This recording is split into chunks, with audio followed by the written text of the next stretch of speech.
নমস্কার বন্ধুরা, আপনারা সকলেই অবগত পশ্চিমবঙ্গ রাজ্য সরকারি কর্মচারীদের জন্য দীর্ঘ আইনি লড়াইয়ের পর অবশেষে ডিএ নিয়ে একটি নতুন খবর সামনে এসছে।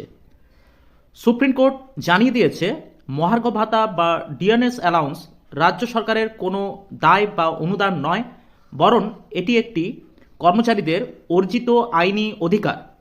5ই ফেব্রুয়ারি 2026-এ এক ঐতিহাসিক অন্তর্বর্তীকালীন আদেশে সর্বোচ্চ আদালত রাজ্য সরকারকে বকেয়া মহার্ঘ ভাতা মিটিয়ে দেওয়ার নির্দেশ দিয়েছে। এই রায় শুধুমাত্র বর্তমানে কর্মরত কর্মীদের জন্যই নয়, বরং যারা পেনশনার এবং ফ্যামিলি পেনশনার আছেন তাদের জন্য একটি বিরাট জয় বলা যেতে পারে। আদালতের সাম্প্রতিকতম রায় অনুযায়ী কর্মচারীদের প্রাপ্য বকেয়া ডিএর সময়কাল নিয়ে সমস্ত ধোঁয়াশা ইতিমধ্যেই কেটে গিয়েছে। সুপ্রিম কোর্ট স্পষ্টভাবে জানিয়েছে যে 1 এপ্রিল 2008 থেকে 31শে ডিসেম্বর 2019 পর্যন্ত সময়ের বকেয়া ডিএ কর্মীদের প্রাপ্য। স্বাভাবিকভাবেই প্রশ্ন এসছে, কেন এই নির্দিষ্ট সময়কাল বেছে নেওয়া হয়েছে? এর মূল কারণ হল রোপা বা পে কমিশন কার্যকরের সময়।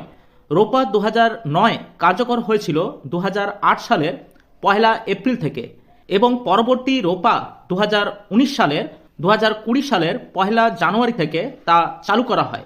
ফলে এই দুই পে কমিশনের মধ্যবর্তী সময়ে যে মহার্ঘ ভাতা ছিল তা মেটানোর দায়বদ্ধতা রাজ্য সরকারের উপর বর্তায়। যারা এই সময়সীমার মধ্যে চাকরি থেকে অবসর নিয়েছিলেন তারাও আনুপাতিক হারে এই সুবিধা পাবেন। বকেয়া ডিএ বা এরিয়ার কিভাবে পরিশোধ করতে হবে সেই নিয়ে আদালত একটি দ্বিমুখী পদ্ধতি অবলম্বন করেছে। এর আগে 16ই মে 2025 সালে আদেশে আদালত যে 25% বকেয়া মেটানোর কথা বলেছিল তা আর দেরি না করে অবিলম্বে মিটিয়ে দেওয়ার কড়া নির্দেশ দিয়েছে। বাকি 75% বকেয়া টাকা তা নগদে দেওয়া হবে নাকি তা প্রভিডেন্ট ফান্ড অর্থাৎ পিএফে জমা করা হবে এবং কতগুলি কিস্তিতে তা পরিশোধ করতে হবে তা ঠিক করার জন্য অবসরপ্রাপ্ত বিচারপতিদের নিয়ে একটি বিশেষ উচ্চ পর্যায়ের কমিটি গঠন করা হয়েছে।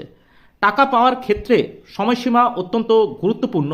নবগঠিত কমিটিকে আগামী 6ই মার্চ 2026-এর মধ্যে তাদের চূড়ান্ত রূপরেখা তৈরি করতে হবে।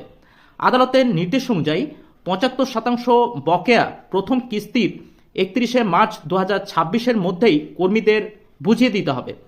রাজ্য সরকার এই কমিটির সুপারিশ মানতে বাধ্য হবে এবং পুরো প্রক্রিয়াটি ঠিকমতো পালন হচ্ছে কিনা তা দেখার জন্য রাজ্যকে একটি কমপ্লায়েন্স রিপোর্ট বা স্ট্যাটাস জমা দিতে হবে।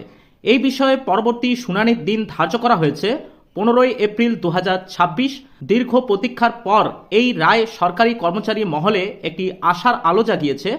ডিএ সম্পর্কিত পরবর্তী যে আপডেটগুলি আসতে চলেছে সেই আপডেট পাওয়ার জন্য অবশ্যই আপনারা আমাদের চ্যানেলটি সাবস্ক্রাইব করে রাখতে পারেন। আজ এই পর্যন্তই, দেখা হচ্ছে পরের নতুন কোনো ভিডিওতে। নমস্কার, ভালো থাকবেন, ধন্যবাদ।